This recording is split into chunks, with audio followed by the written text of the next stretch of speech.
You're watching Oklahoma's News 4 at 5. Welcome. Thank you for joining us at 5. I'm Kevin Ogle. And I'm Heather Holman. Severe weather is making a return to Oklahoma. So let's get straight over to Mike in the Forewarned Storm Center. Mike. Well, severe thunderstorm watch in effect until 9 p.m. likely to be extended to include the rest of Oklahoma City. Right now it includes the western sides of the metro. Large hail damaging winds the main threat, but there is a ferocious supercell just across the Red River that has produced multiple tornadoes. We'll show that to you. So outside we have cloudy skies here in Oklahoma City. Temperature, it's windy. It's in the mid-70s. Let's check it on out. A lot of low cloud cover, humidity increasing outside. We're 72 degrees. There's rain cooling the temperatures in western Oklahoma.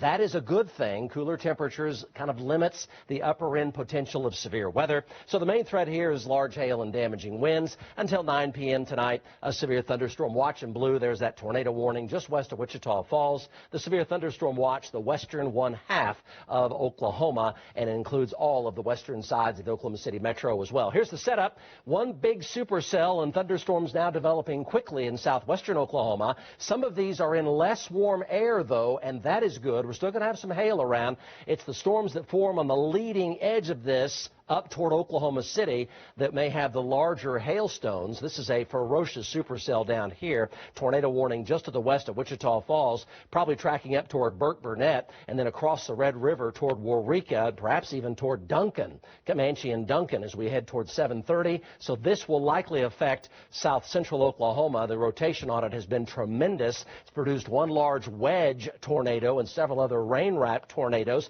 Let's show you a picture of this from Brian Winslow.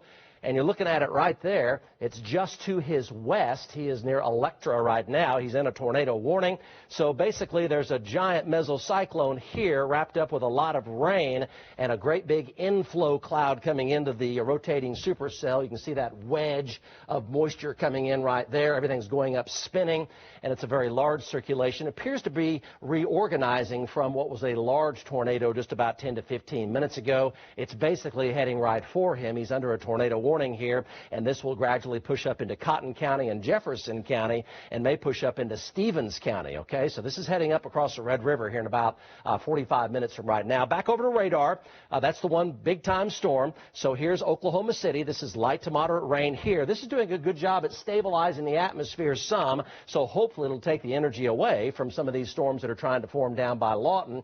Even with that being said, there's a risk of some hail deeper into our evening in that 8 p.m. to 10 p.m. time frame, so the probability of rain and storms does go up to near 100% by mid-evening in the metro, dark green map, and a temperature of 70 by 10 o'clock. Continue to risk tomorrow of severe weather as well, guys. We'll track that and update our trackers coming up. I know you'll keep us forewarned. Thank you. The clock is ticking for the Oklahoma County Jail Trust. A deadline is quickly approaching for when crucial improvements need to be made. Those issues were laid out in a state health department inspection report. Also included a warning if corrections were not made within 60 days, a complaint could be filed with the Attorney General or District Attorney. News 4's Jessica Bruno spoke with the chair of the Jail Trust today to get an update. It's new at 5. The Jail Trust only has 10 days left to correct what the state health department is calling deficiencies inside the jail. Trust Chair Tricia Everest tells me they're working on it. Warm showers for the first time, working toilets, less sewage. All things Oklahoma County Jail Trust Chair Tricia Everest says they've been tirelessly trying to improve inside the jail. I'm really impressed with Dale Fry and our team that they are looking at the root causes of some of these perpetual problems the building has had. Back in early March, this inspection report from the Oklahoma State Department of Health found mold and mildew on the walls and floors of the showers, not all inmates getting showers, and food carts not being delivered to the units in a timely manner due to a critical staffing shortage. When you have painted concrete and you have the shower curtains, it's a constant perpetual. So we're learning how we can better change them to the aluminum or to the steel showers so that there's not a mold growing. Everest also says they've made 15 hires since last month's deadly hostage situation on the 10th floor, with 9 more potential hires following a recent job fair. We can't get above really 330, 340 employees. We need, in my opinion, 500 to do everything. OSDH wanting to see all of the problems listed in that March 8th report corrected within 60 days or they'll file a complaint with either the Attorney General or the DA. So the clock is ticking. The OSDH report will be due at the end of May, but it's being finalized. At the Oklahoma County Jail, Jessica Bruno, Oklahoma's News 4. And the jail trust has a special meeting scheduled for 1 o'clock Friday afternoon. However, we don't know which topics will be discussed then because the agenda has not yet been posted.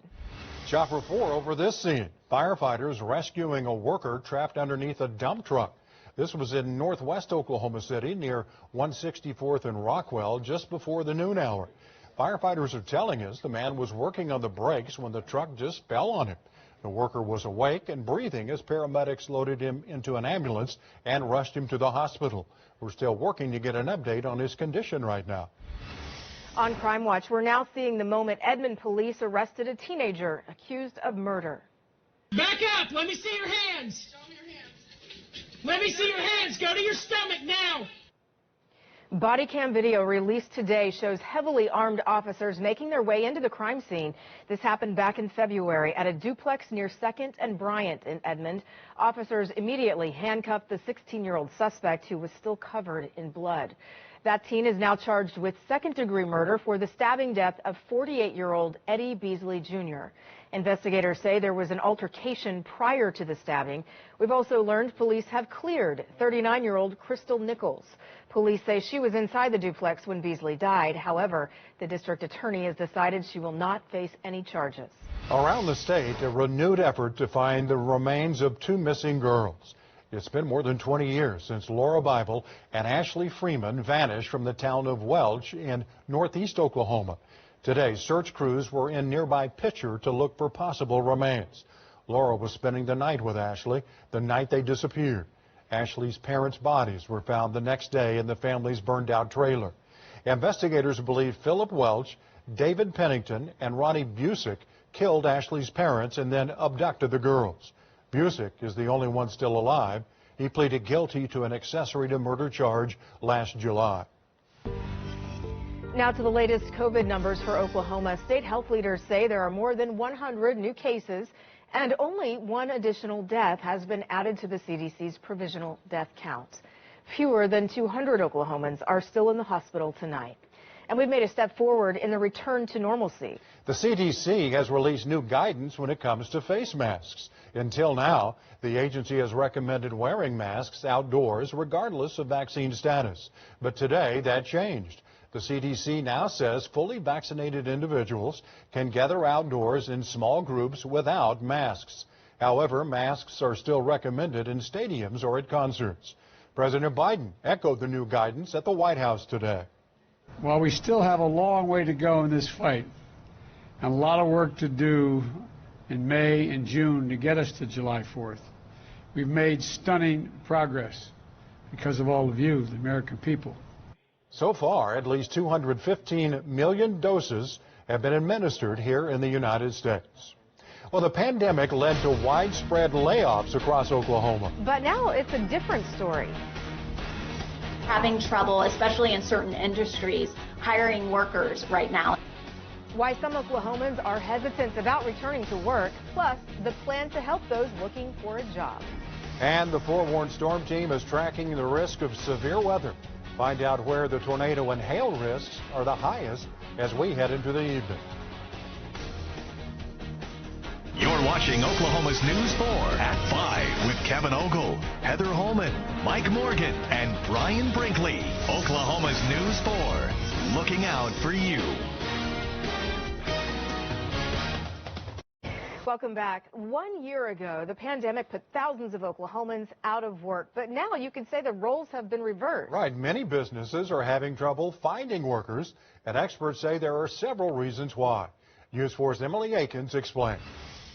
Unemployment is meant to be a temporary assistance to move you on to the next step. And so in that vein, we are really focused on the reemployment piece at this point. A temporary assistance that many have relied on for months after being forced out of work by the pandemic. You name it, I have to cut back on it. But now, Shelley Zumalt with the Oklahoma Employment Security Commission says companies all across the pay spectrum are hiring again. In Oklahoma City specifically, we've seen the number of jobs available more than double since the beginning of the year. She says many employers are having a tough time finding applicants. We hear from employers quite frequently that they're having trouble, especially in certain industries, hiring workers right now, and they have a need for them. With pandemic benefits set to end in September, Zumwalt says we could see a rush of people trying to get jobs over the summer. For people that are receiving benefits right now, if you have the option to get reemployed right now as opposed to waiting, please do. We've seen a sharp decline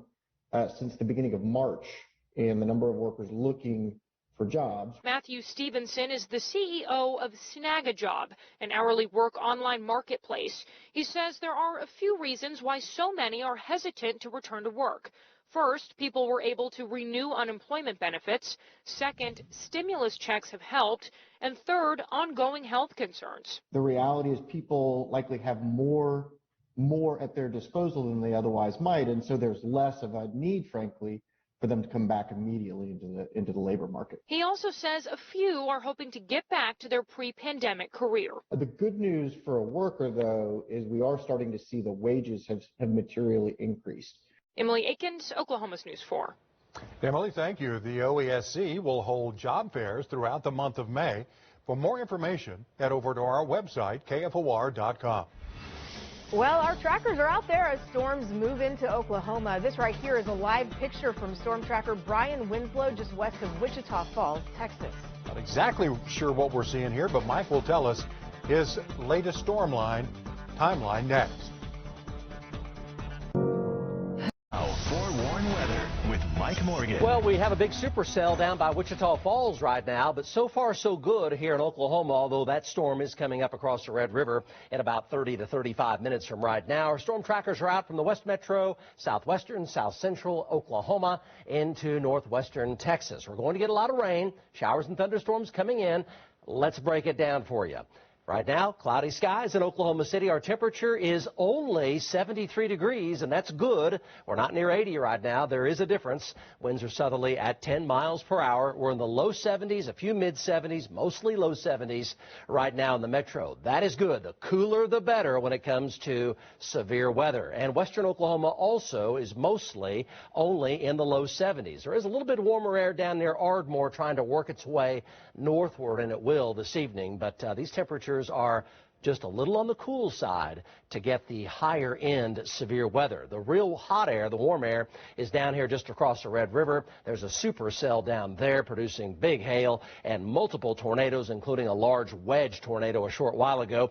In blue here, severe thunderstorm watch for about the western one half of our state. This is until 9 p.m. Here's the West Metro. This is West Central, northwestern Oklahoma. And here's Oklahoma City, Guthrie, Oklahoma City, Norman, the western half of the metro included. This could be extended to include more of the metro deeper into our evening. So here's the setup. I would say so far so good. We have anvil precipitation coming out, or light to moderate rain falling into the low levels of the atmosphere and cooling the atmosphere over a large part of the western half of Oklahoma. So we have some thunderstorms forming, yes, but that big supercell continues. It'll come across the Red River, come into slightly less warm air. It's still rotating, still a tornado warning, but this rain is good for us. It's going to hold down the high-end severe weather potential, right? Talking about tornadoes and giant hail. But a tornado warning here near Electra. Hail size here earlier was over 3 inches in diameter. Now it is only about golf ball or quarter size. Let's show you a picture of that from Brian Winslow. And that is a supercell right there, folks. You can see the rotation coming into it. Low-level feeder band coming in right here. Storm is spinning counterclockwise as it goes up. Big inflow cloud here as well. There's a mesocyclone back here in this heavy rain. Tornado warning continues. You're looking at it live here from near Electra, Texas. And that is from Brian Winslow. Back to radar. Where is this? It's not in Oklahoma, but it's getting close. The Red River, and it's pushing up toward Burke Burnett, Randlett, Walters, Waurika, and Duncan. So this storm would still have some big hail potential as it comes into Cotton County and Stevens County and Jefferson County. The red and the green shows the rotation. It is now centered there on the northern side of Electra. You're looking at it right there from Brian Winslow, looking at it right there from the velocity signature. Not as strong as it was earlier, so that's good. Meanwhile, back in Oklahoma, lots of light to moderate rain, cooling things down. We will still have plenty be totally clear. Plenty of thunderstorms around, but I'm talking about the threat for the high-end stuff, the really big hail and the tornado threat. This rain is good. It's in the low 70s right now where it's raining. It's coming into the metro as well. So we see a hail threat increase a little bit later on into the evening, but as long as it keeps raining like this and temperatures are down near 70, the hail should not be all that giant, and that's really good. It is late April, right? Strange things happen this time of year. Here are your 10 o'clock temperatures, mid-60s to lower 70s. The dark green's where the rain and storms are going to come in. The supercell ingredient chart does increase this evening as winds increase just above the surface. You saw the red there, so that's why we'll have some severe weather around deeper into the evening and overnight. Main threat, hail and wind. It eases back late tonight and tomorrow morning, and then south central Oklahoma, it increases again tomorrow afternoon. There's the supercell spin rate. Some spinning storms possible in central Oklahoma later this evening, and for a while tonight, that would be the hail threat. And then tomorrow afternoon, you see south central Oklahoma, Lawton, Pauls Valley, Ardmore. You folks have a threat for severe weather tomorrow afternoon. So waves of showers and thunderstorms tonight, 61 degrees for a low. Do expect heavy rainfall tonight. Should get 1 to 2 inches at least here in the metro, and a good chance of showers and thunderstorms tomorrow, and 74 degrees. There's the detailed forecast showing that wave coming in by mid to late evening with somewhat of a hail threat, and then showers and thunderstorms overnight. Your morning drive looks wet. Scattered showers and thunderstorms tomorrow. The severe weather threat down in much of south central Oklahoma, and future rainfall does show quite a bit coming right into the metro late this evening and overnight tonight with common 1 to 2 inch totals. A few folks may get 2.5 to 3 inches of rain. 61 to 72, 100% tonight, 80% for tomorrow, 55 to 68 on Thursday. Morning light showers gradually end. Better weather Friday, 76 with light winds, 78 Saturday. Slight shower and storm chances Sunday, Monday, and Tuesday, and warmer on that 7-day this afternoon. Now, sports with Dylan Buckingham. The Thunder look to avoid being on the wrong side of history tonight as they square off with the Boston Celtics. With a loss, the Thunder will record a franchise record 15th straight losing game, something they did their first season in OKC when they had 14. Now, for the Thunder, they say that's just a number and not something they're actually looking at. We're gone in the locker room after a loss and seen an apathetic group, and that's a good thing. You know, it should hurt, and we should be disappointed. That's part of competition. But as for, you know, the losing streak, as we have been all year, we're going to be focused on progress. We're going to be focused on growth. We're going to learn from every experience.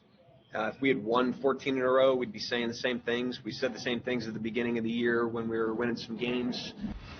Tip is at 6. Moving day was massive in the race for the Big 12 Golf Championship. Oklahoma State and Texas made a charge at OU, and now all three are tied for first at 16 over. The final 18 holes will be played tomorrow at Prairie Dunes in Kansas on Wednesday.